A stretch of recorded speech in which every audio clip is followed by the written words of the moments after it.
Welcome to All About Capital Campaigns, a podcast that provides fuel for your nonprofit's growth. Each week, hosts Andrea Kihlstedt and Amy Eisenstein, co-founders of the Capital Campaign Toolkit, provide practical tips about raising more money for your nonprofit organization. The Capital Campaign Toolkit is a support system for nonprofit leaders who are running capital campaigns. At capitalcampaigntoolkit.com, you can download a step-by-step guide for your capital campaign and get many other free resources. Here are your hosts, Amy and Andrea.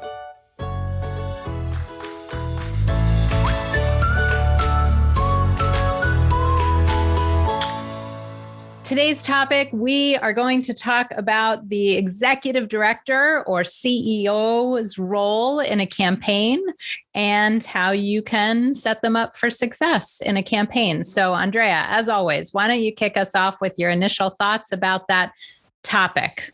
Yes, I'm happy to do that. You know, as I was thinking about this topic some, as you might imagine, and it struck me that the answer is a frustrating, it depends. So, but what does it depend on? Well, it depends on who your CEO or executive director is.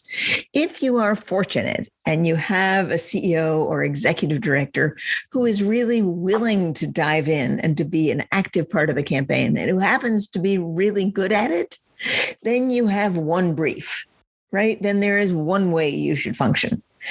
If you have an executive director, and this happens, who really has an allergy to fundraising, maybe they don't want to do it. Maybe they think it's your job and not their job. Maybe they want to do it, but they're bad at it. That's the worst case scenario, right? Then you have different kind of jobs. But let's start out with the best case scenario, where you have an executive director who actually happens to be good at fundraising. They also run the organization, and their time, of course, is at a minimum. But you know that when you get them lined up in the right place at the right time, they will do a first-rate job of talking to donors or doing whatever it is you encourage them to do. So your job in that situation is actually quite simple to think through. Your job is to provide them with enough information and the right information and to line them up so that they know on any given day or any given week who they should be talking to, why, what the background information is, and what the goal of that particular call or visit should be. Right? And when that is done well, and when there is a lot of trust between the executive director and the development director or whoever is staffing that person, it is like magic, right? The executive director is making maximum use of his or her limited time to actually be talking to the most important people that he or she should be talking to. And of course, to the person that they're talking to, they don't know how much backup and background goes into making that happen. To them, it just feels as though they're getting a call or a visit from the executive director.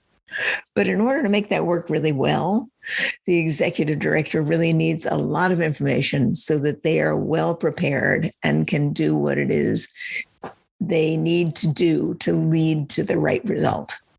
What do you have to add to that good scenario, Amy? Yeah, I think that's perfect. And, that is the ideal scenario. Of course, we're going to have to talk about some different varieties of executive directors because they come in all shapes and sizes.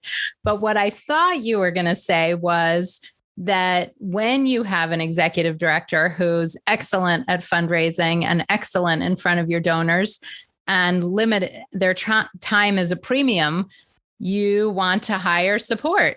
And so I thought you might say hire an assistant executive director or an administrative assistant or somebody else. So I think that, obviously exactly what Andrea said, but also realistically think about can they do the job that they've been doing for the past 2, 3, 5 years and add campaign responsibilities on top of that. And so realistically thinking about what's going to be delegated, how that's going to happen at your organization, who you need to hire.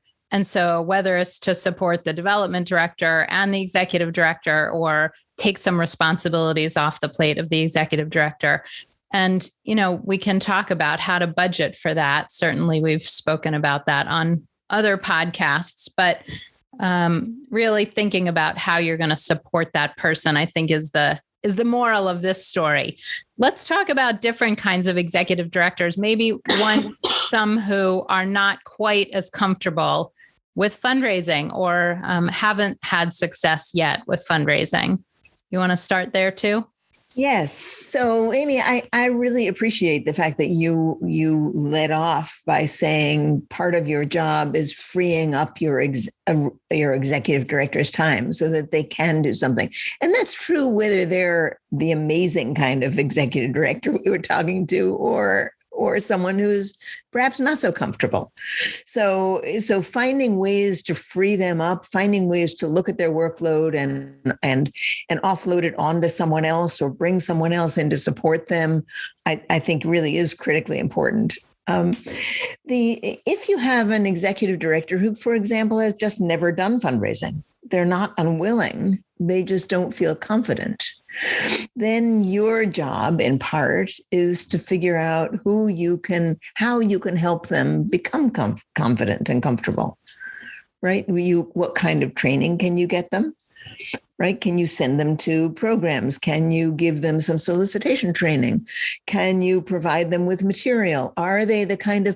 Is that the kind of person who actually is willing to learn and is willing to go and gather resources? If so, there's a lot of material you can send to them, but you have to know, how does that person learn? What makes them feel comfortable? Are they comfortable just diving ahead and then talking afterwards to say, well, what worked or what didn't work?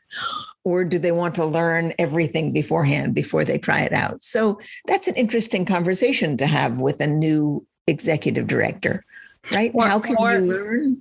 Or one who's been there a long, long time and just hasn't had the opportunity or been forced to do much fundraising. I think a campaign is a good time and a good excuse to hire a coach, an executive fundraising coach for your executive director, someone that they can speak with. I mean, they may not want someone junior to them, the development director, teaching them how to fundraise. Maybe they will and maybe they won't, but an outside consultant, advisor, coach, mentor who can really role play and hold their hand and they can ask all their embarrassing questions of, I think, a campaign when you're raising X times more, exponentially more than you've ever raised before, it's an opportunity to grow your whole team and provide real coaching and training, probably not just sending them to a webinar or to a 1 week class or one training. This is, if this is somebody who really needs to learn the ins and outs of fundraising and get comfortable, frankly, it's probably going to happen most effectively one-on-one, in my experience. Yeah, well, sometimes, I'm not sure this is an either or, right? It depends on learning styles. It depends on how comfortable people are and whether they want to spend that kind of money. Really, it depends.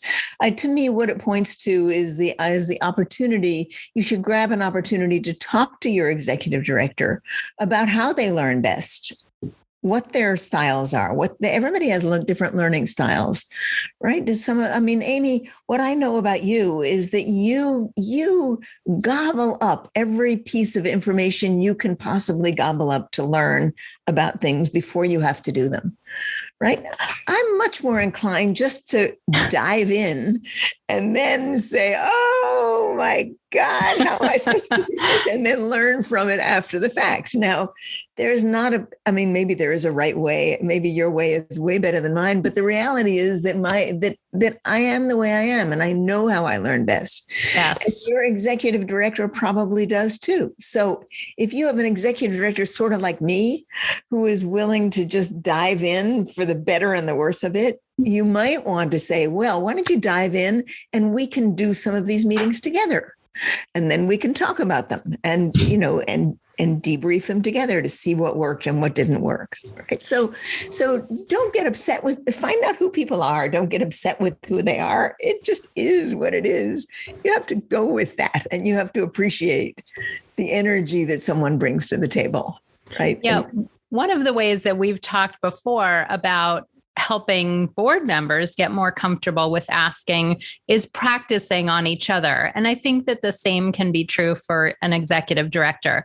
There is a certain order of solicitation when it comes to campaign, and often we ask for the biggest gifts first, but you can certainly ask board members first and have the executive director, if appropriate and necessary, practice on your board members, but it's not really practice. They're really asking for campaign gifts, but also having board members provide feedback. And I think that if the executive director and the board members have a good working relationship, it is not going to be embarrassing or problematic because they say, listen, we're getting ready to go ask for bigger gifts than we've ever asked for before. So I need to brush up my skills. And so I'm going to ask each of the board members individually, maybe on a team with other board members who are going to be doing some solicitation for the campaign. And this is the real solicitation. We're really going to ask you for your campaign gift, and we're going to ask you to give us feedback about how we did, what felt good, what felt awkward, so that we can practice our asking skills. Now, don't forget, however, that no matter how good or bad your executive director is, or how experienced or inexperienced, they are going to need information. And it is the job of someone in the development shop to be sure they have the right information. You don't want to just be sending them out on a call without letting them know, okay, what do we know about this donor? What have they given to this organization? Why do they give to this organization? What are their patterns of giving? What do we know about how they like to be treated? I mean, everything that you can possibly gather so that your executive director goes in as well prepared as possible is incredibly important. And many people think that all you need to tell people is how much money they're supposed to ask for, or, how much money these people have. But in my experience, it's the other things that are at least as important, if not more important. Right? How do these people communicate? How do they like to communicate? Do they like to hear from you by telephone? Do they follow up immediately with email? Do they like to sit down with you in person, or are they just as happy to have a Zoom meeting? I mean, these days, that's a perfectly good question. Right? When they gave to us last time, what was the process by which they gave? That might point to something we can expect this time. So there's a lot of homework. There's a lot of preparation that the staff can do, whether you have an experienced or an inexperienced executive director, to make them feel comfortable, to prepare them to be successful. So, and you know what? There's nothing like success to make people like fundraising. So I guess the other thought that I have is, if you have an executive director who's not experienced, be sure you set them up with the people who are likely to give first. Don't put them with the tough people first, right? Put them with people where they're going to succeed. And then talk about what that success was like, why it succeeded, how it happened. Celebrate the success, right? Let everyone know they solicited a gift. It really worked. They did a great job. So order your solicitations that person is going to do, not necessarily in terms of whether it's the biggest gift or the most important donor, but you want to set that person up for success. And then you really want to acknowledge the fact that it was probably hard for them to go and do it because they haven't done it much. And look how well they did when they went out there. Nothing like success.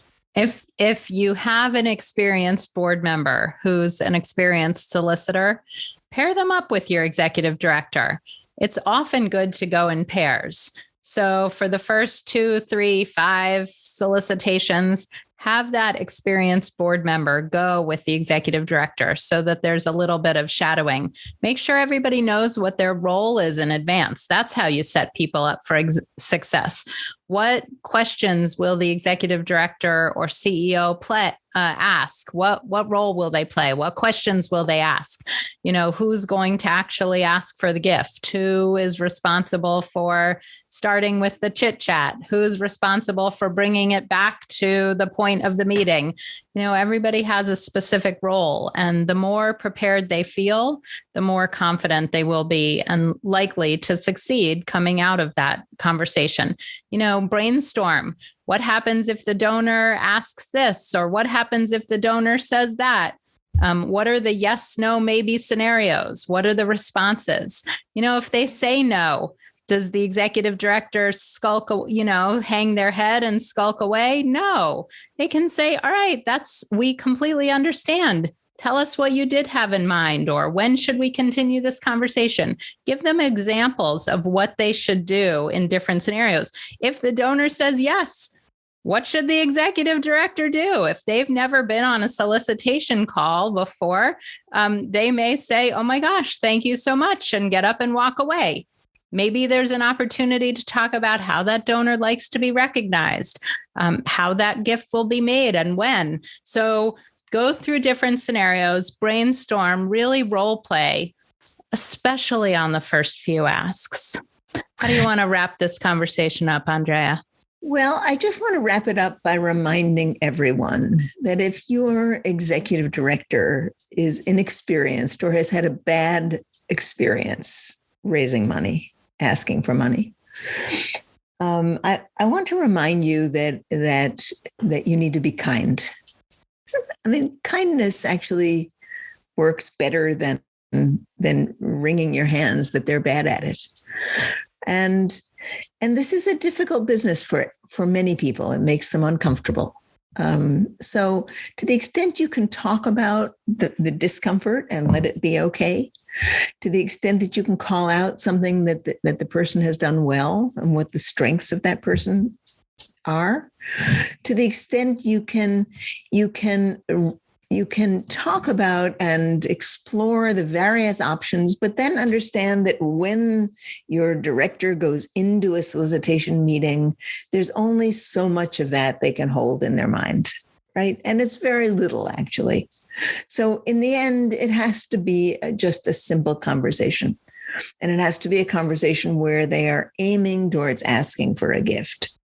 And after you've gone over everything else, get very simple, because most of us, when we're doing something complicated and don't know it, don't feel comfortable about it, most of us don't retain a lot of detail and can't handle it well. So let simple be your guideline, and let kindness reign. And little by little, your executive director will get better. Excellent. I think that's a great way to end this conversation on really setting up your CEO for success. So thanks for that, Andrea.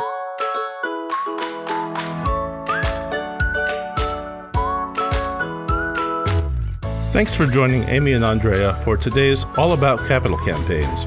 To learn more about them and their work together, go to capitalcampaigntoolkit.com. This podcast is recorded on a live webinar every Monday at 2 p.m. Eastern Time. You can join the live sessions and get your questions answered by signing up today at toolkittalks.com. And please like, rate, and review us on your favorite podcasting platform.